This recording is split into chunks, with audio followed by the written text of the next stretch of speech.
Her birinizin bir değer olduğunu biliyoruz.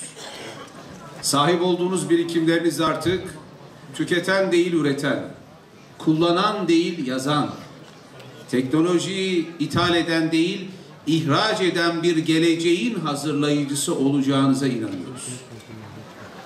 Kendinize güven temelinde, iyi bir eğitimde her birinizin hem ülkemize hem dünyaya katacağı çok büyük kazanımlar olacağını da hissediyoruz.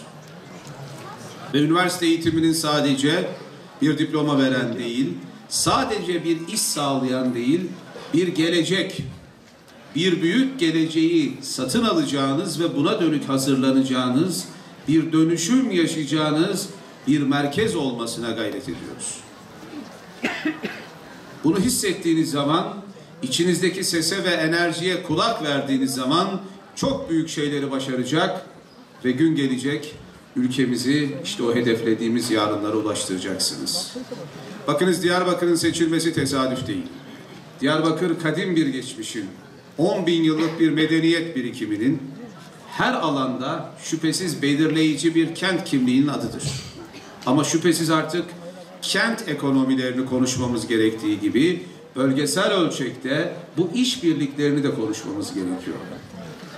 Burada bulunan değerli rektörlerimiz ama o illerin valileri dahil bütün yöneticilerimiz bu amacı gerçekleştirmek için canla başla çalışıyoruz.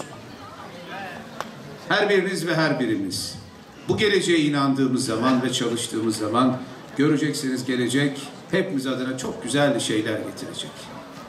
Ben dışarıda çok büyük bir heyecanı ve buluştuğunuz zaman her biriniz için bir ufuk açacak, açtıkları standlarla sizleri bu geleceğe hazırlayacak katılımcı bütün kurumları tebrik ediyorum.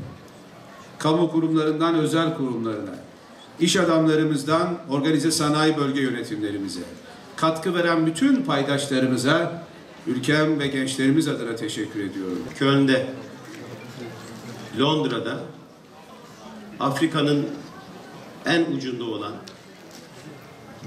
Güney Afrika'da, Johannesburg'da ve Orta Asya'da, Özbekistan'da, Taşkent'te de aynı etkinlikleri yapıyoruz arkadaşlar.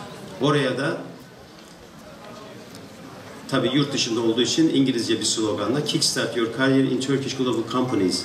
Kariyerinizi global Türk şirketlerinde sıçratın, geliştirin mahiyetinde bir sloganla oralara gidiyoruz.